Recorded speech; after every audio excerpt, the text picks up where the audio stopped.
Hey everybody, so I truly am now back on my game.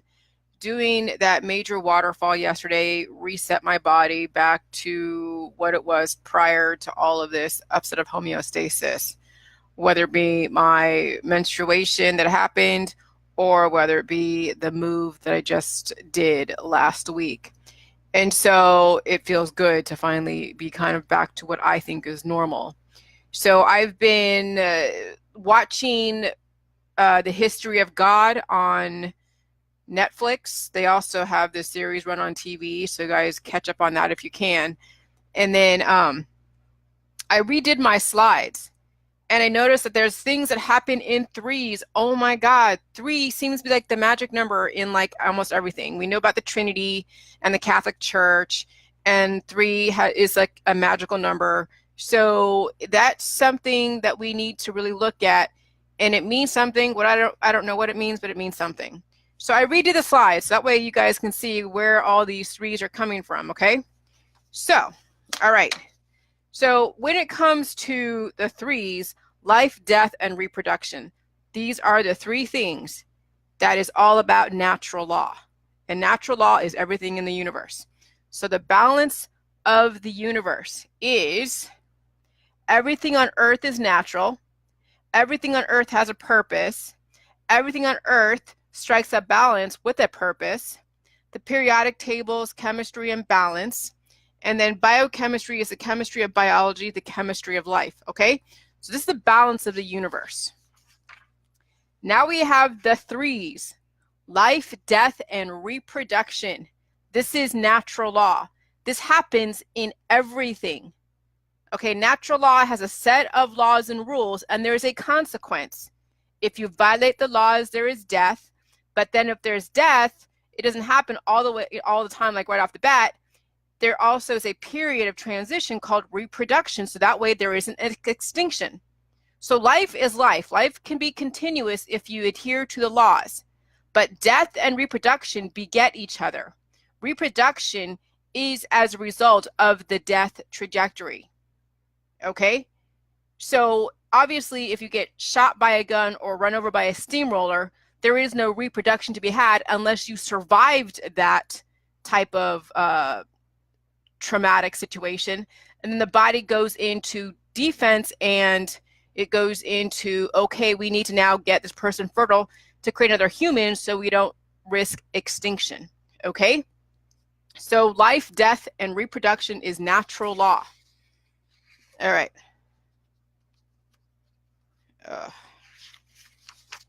Now we have life as is a consequence, okay?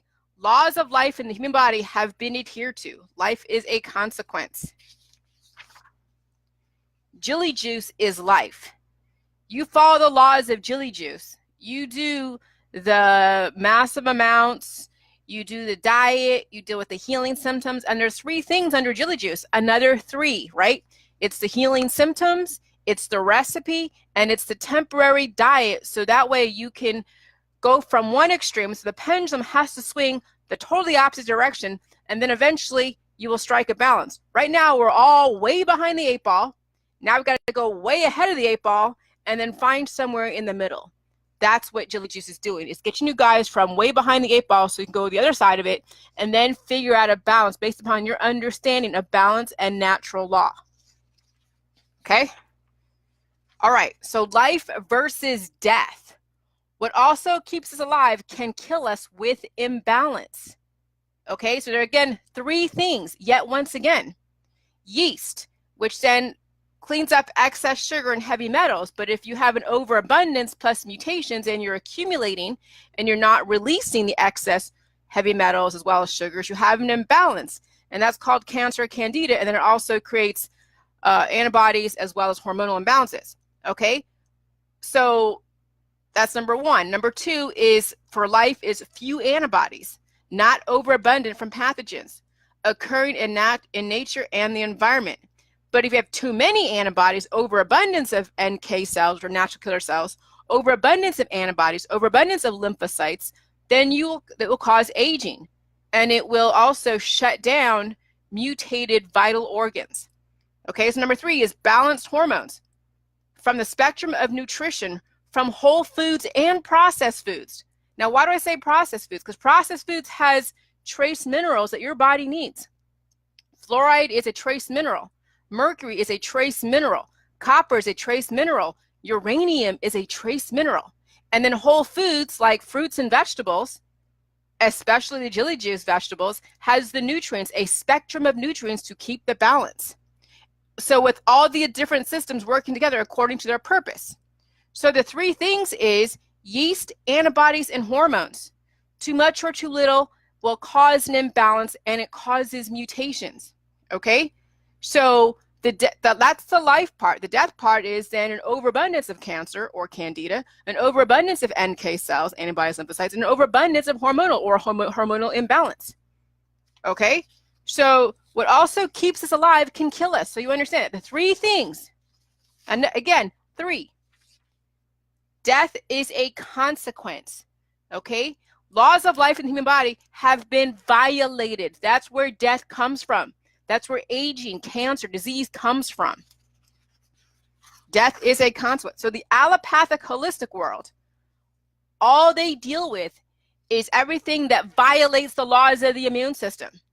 They deal with pathogens that create antibiotics, then creates NK cells, and then creates antibodies equals mutations, and then hormones, a hormonal imbalance. Okay? So antibodies, NK cells, T cells, lymphocytes, and what creates those is anti-inflammatories, block the prostaglandin hormone that assists in the healing process. It uses another hormone to counter the healing process. So anti-inflammatories actually stop the healing process. What do people use to kill cancer, disease, and chronic illness? They use pills, they use powders, they use supplements, they use therapies, they use drugs, they use cannabis, they use immunotherapy. They use cancer vaccines. They use removing organs. They're putting in transplants, implants, plant therapies, talk therapies. All therapies are hormone manipulation, okay? And they reinfect you. All are poison that create mutations to manipulate hormones. That's every single therapy you can imagine that is used in the allopathic holistic world, okay? So they are violating the laws, and guess what the outcome is? Look at your friends and look at your family. The outcome is death based upon the allopathic holistic model because they are violating the laws of the human body, and death is a consequence. Reproduction. So reproduction is a component of the death process. Okay? You have three ways of reproduction: male, female, asexuality, and parthenogenesis. We were just exploring parthenogenesis today. If you go back on my timeline, you can read all of my research and how I came up with this thought process. So what is parthenogenesis? It's when the body can self-replicate by fertilizing itself. They say that a woman can actually fertilize her own egg and create a female baby. Where do men come into this? That's way down the line. Okay, so let's look at where we're headed right now in Jilly Juice. We're peeling back the layers. We're realizing that when you are changing your biochemistry and you're getting your hormones at bay, your hormones are not going to be raging, which is causing major behavioral types of deviancy, whether it's oversexed or undersexed based upon what's going on, whether it's aggression, adrenaline, fear, all the different emotions are based upon hormones out of control. So we're seeing now the difference in your sexual, how would I say this? Women and men on the protocol are seeing a calming of their hormones. They're not crazy out of control hormonal. And we are looking at Mother Nature and how it is when you have the 4 seasons, okay, where it's winter, death, spring is regeneration, summer is life, and fall is degeneration. And that's based upon the upset of homeostasis. And fertility is based upon the upset of homeostasis and the body needing to carry the species forward, so it kicks into fertility. Hormones get created from pathogens. That's why when people take in poisons, hormones get brought up and people are either fertile or there's something else going on that makes them not fertile, or they are hitting amenorrhea when they're younger because there's no pathogens attacking them, so they don't hit menstruation until they're 19. And the only reason why they hit menstruation is because they went to the doctor and got a bunch of hormones because they thought they were abnormal. Okay, so parthenogenesis is now, look at Mary, Mother of God, Immaculate Conception. She self-fertilized and created Jesus. At least this is what's in the historical Bible.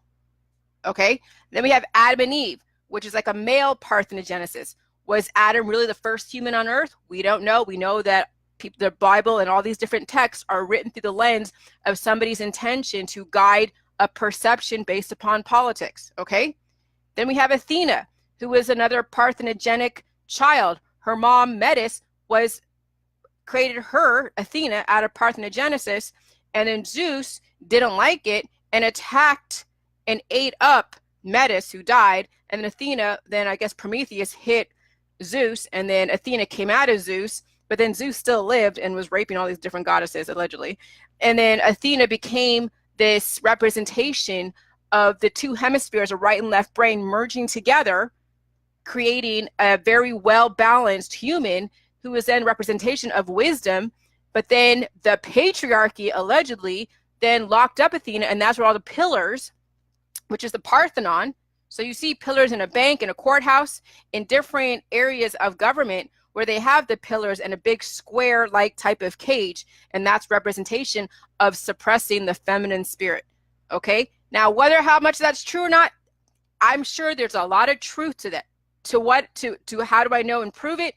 Well, it's very hard to predict the future, but we're kind of peeling back the layers and seeing right now what we're all experiencing on Jilly Juice, and peeling back the layers of the programming and seeing the actual outcome.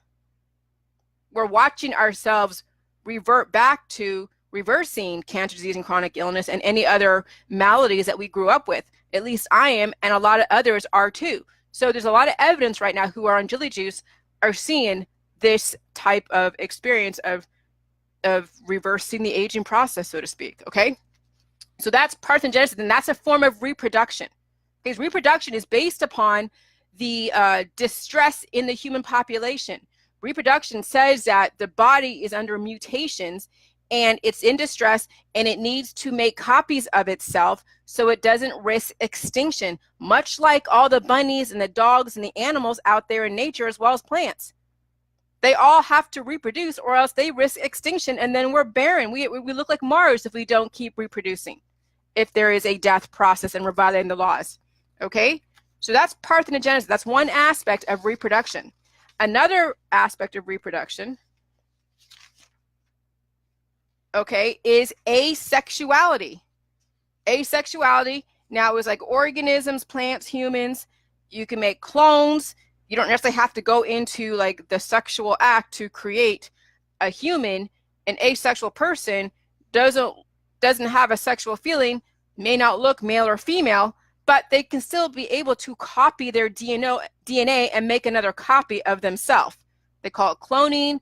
If they have sperm or an egg relative to where they came from. I mean, we don't know if the LGBT community is an actual representation of also people on the life trajectory.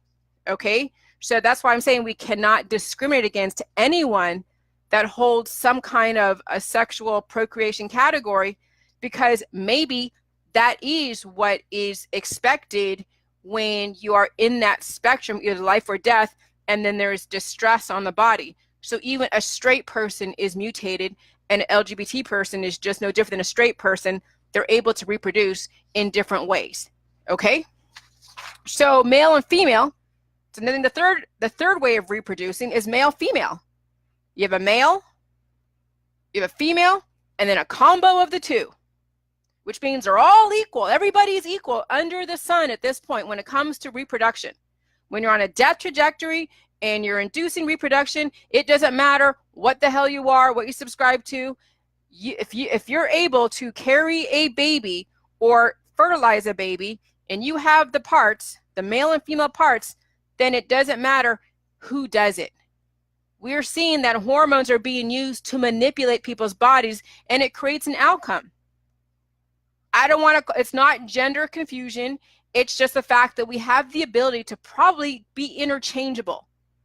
Okay, but then there is a belief system of parthenogenesis that the male is a mutation, that the woman is born with 46 chromosomes, and then the 23 chromosomes get absorbed by the body, and so when the male and female come together, that makes 46. And so so why does the woman have the extra 23 chromosomes? Okay, I don't know. My husband's saying like, well, Adam gave it to her. But no, I'm sorry, but Adam wouldn't give her extra 23 chromosomes to then eradicate the male species, because that's essentially what parthenogenesis is just a female bearing female babies. No males are in the mix at all. So I don't think Adam would do that. There's something to the parthenogenesis, and it's really not the end result, because still reproduction is a sign of the body in distress. So right now, in my theory, is that we are now mutating from mortality on J-juice to immortality, and we're going to reach and hit these specific points, these specific checkpoints along the way to immortality, if we can even quantify that. Okay, so right now we are on a death trajectory. We have male and female, and then we're seeing the combination of the two, the LGBT, and then we're seeing like maybe possibly there's asexuality too, and then possibly parthenogenesis, which is just another aspect of reproduction that may not yet be, we haven't gone that direction because we're not on that immortal trajectory, but maybe we are on Jilly Juice. I don't know. Is that going to be some aspect of an outcome with Jilly Juice? That remains to be seen. It's still theoretical, and humanity isn't there yet. And I don't know what would trigger parthenogenesis. I'm thinking we all have to collectively be on the same page on a life trajectory to then trigger parthenogenesis. So it's going to be a long while for me to even think that's even really true. Okay, so that's the threes that I'm talking about. Okay, so really quickly, one time again, life, natural laws, life, death, and reproduction. Okay, so life, death, and reproduction. All right, life is a consequence. Jilly Juice, there's three aspects of Jilly Juice. There's a diet, there's the healing symptoms, and then there is the recipe. You got to follow all of those to a T. You really do. Yes, you can, like, go away from the blueprint a little bit, but too far from the blueprint, you're not going to get the results that you're looking for. All right, then life versus death. What also keeps us alive can kill us with imbalance. That's yeast, that's hormones, and that's antibodies. Too much or too little will cause an imbalance, and it causes death if you have an imbalance in all three of these. And then the allopathic holistic industry use these interchangeably to then satisfy outcomes of tests based upon intention and your expectation.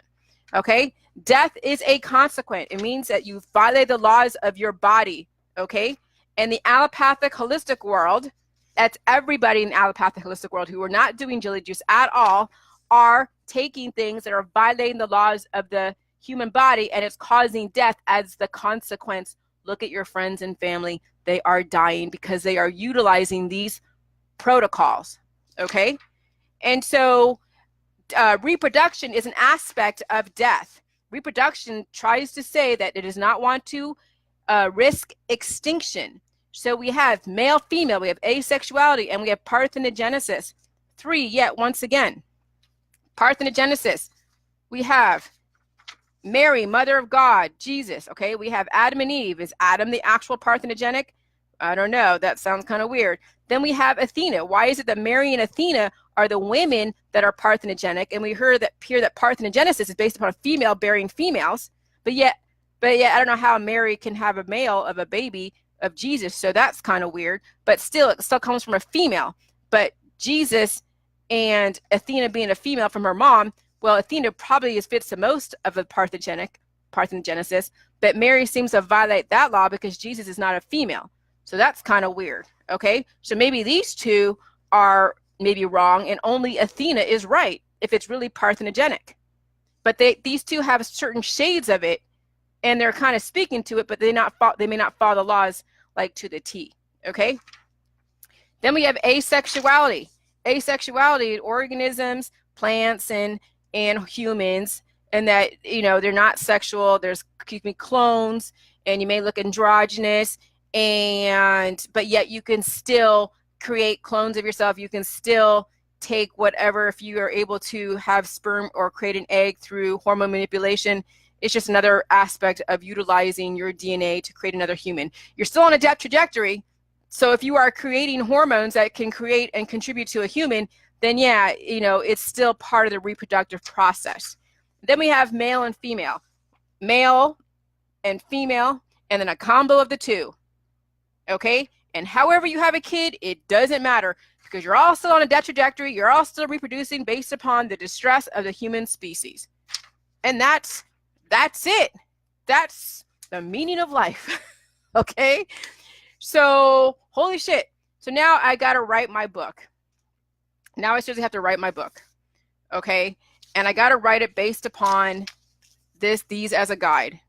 And so what I'm going to do is, I know that Kevin's writing his aspect. I'm going to write my side of the book. So we're going to put Kevin's stuff and my stuff together. My stuff will probably be at the end, or we'll figure out where we're going to put it. But I'm going to write about these things. This is going to then cover everything we've been talking about anyways. I just kind of put it all together because it's like it makes sense. You know, and it seems the whole 3 thing, there is a pattern with the 3s. I don't even know what that means. It must mean something, but there is a pattern with the 3s, and that's huge. It's not like I planned it out. Hey, Bridget, thank you. It's not like I planned it out. It just so happens that's how it landed. Okay? So if you go through my timeline, you can see all of my thought process, all of it. And there's no way I could ever predict that we get to this point, ever. Okay? So there you go. Short and sweet. Love you guys. Thanks. Bye.